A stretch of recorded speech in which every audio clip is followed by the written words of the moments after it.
The countdown has begun. The remainder of the day and then the majority of tomorrow will be the last of the moving around freedom that a lot of us will have here where I am in the Middle East, the country of Kuwait. We will officially after that be on a 20-day lockdown. I don't think any of this is like, you know, intel or anything like that, because it's pretty much well known that the COVID virus is getting a little bit out of hand. You know, they are not stopping the spreading, and the numbers are increasing as far as new cases. I've been listening to Lil Jon. Thank God that I'm alive. So, you know, I'm out doing what I got to do to get things handled. And I think I said before, you know, as far as the people, you know, the people who actually reside and live in this country, not the people who are contracted to come and work here, you know, they're different and they mean well.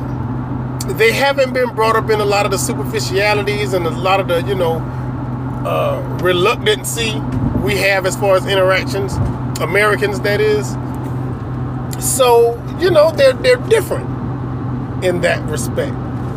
Like if you go to an ATM, not pertaining to the COVID epidemic taking effect, I mean just in general, if you go to like an ATM and you stand in line, in front of you, you'll see one man operating the ATM, and balls to ass, A to B, ass to balls close, is the person behind him. They may or may not know one another, but damn it, they are that close to one another. You know, he ain't worried about the dude seeing his pen. He ain't worried about the dude telling him to hurry up, or press this, or you can't get a receipt, or that number is not feasible by 10, so you can't put that in there. They're that close at the ATM, and you're just like, no, that would never happen to me. That's in front of you. Behind you, waiting in line to get his A to B time in turn, is the dude that's probably a little too close to you. He ain't as close as those two are, but he's too close for you. And it took a time or two for me to realize that, you know, this wasn't just one guy who just really close or he didn't know no better. They're just, you know, utilizing the space that's there. And why waste any? You know what I'm saying?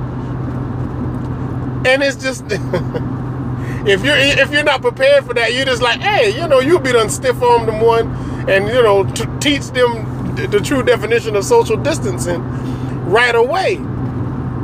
You know, I have stretched, you know, just acting like I'm stretching and accidentally elbow one of them in the face. Like, you're that close to where I can't even stretch. That's what you get. That's what you get.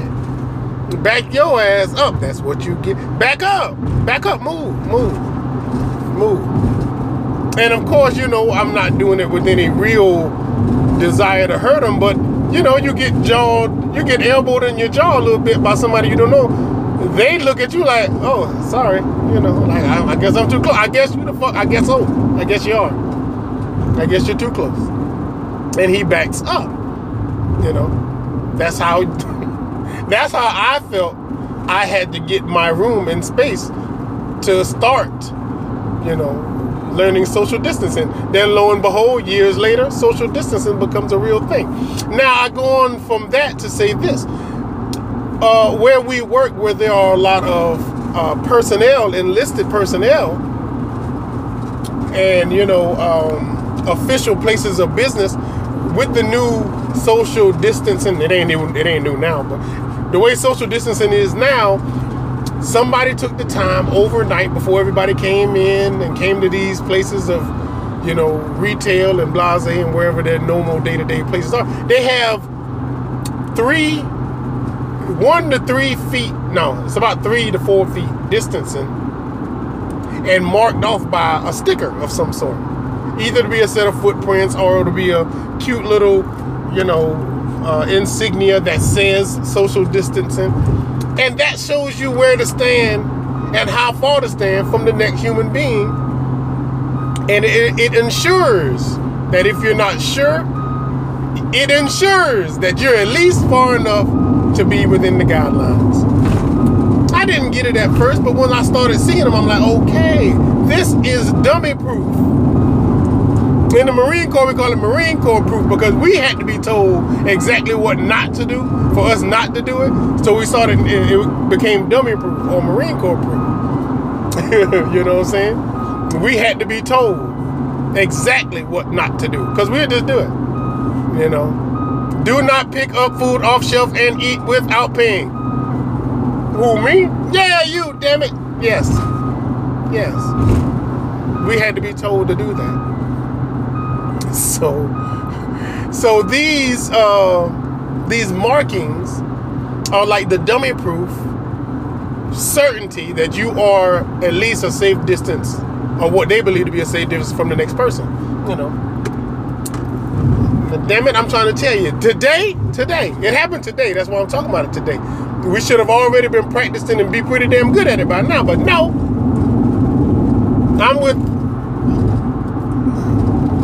Let me tell you a story. It ain't even really a story. It's just what the freak happened. I'm getting mail. It's time to get mail.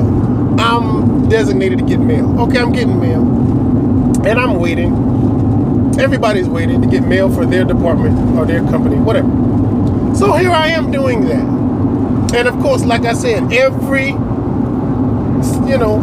several amount of feet, there's a line written out, says social distancing. It's a long line. It's written pretty. It's cute. It draws the eye if you're not paying attention, and it's legible so you can read it. Okay. But there is seating, so you can sit on the left of your sign, your on the floor designated sign, that you're this far away from this person and the person behind you is that far away from you. Okay. I am. So I'm sitting, at my sign, waiting to move down, because when the next person goes, then you go and sit where that person sat. The same equal distancing from the next person and the last person. So here I am. Now, one guy comes in. He's the last person. There will be no one else to come in for mail today. And he wasn't supposed to be there because his ass was late. He shouldn't even been allowed to get mail, but he was. So he's like, yeah, are you all in line? No, we're just, yeah, we're in line. Nobody said anything slick. They could have. Yeah, we're all in line to get mail. Duh. Okay. So, we're all there. We're all in line. He's in line. What do you think he does to where we're having this discussion? This man sat beside me. He sat subway up north traveling. He sat so close to me. It was good old St. Nick close. He was so close to me. He sat so close to me. I felt like I knew him. He sat so close to me. And it wasn't that he just sat, close to me because he was, cramped for space. He sat and then cocked his legs open like really big. He's a pretty big guy. And I'm not saying he didn't have the Cohoynes of a little bull. He may have big bull balls. I'm not saying he don't. But he just sat down with disregard for the signs, the spacing, social distance, anything, and just cocked his legs open and then started playing on his phone. And I'm going to tell you how it all happened in sequence so you'll get an idea of the vibe and how off guard it was to me before I spoke. Because, of course, I didn't know not to say nothing right there. I'm sitting there. The next person sitting there. The person in front of them. We're all sitting there. Then he came, plop, sat down, cocked open, big balls. Miss Grandes Cohoynes. And he looked and said, what? And he's Spanish. Miss Grandes Cohoynes. And he said, what? With a chuckle, because he understood the language and didn't understand what he was doing. He was cramping me. And he was not observing social distancing. Come on.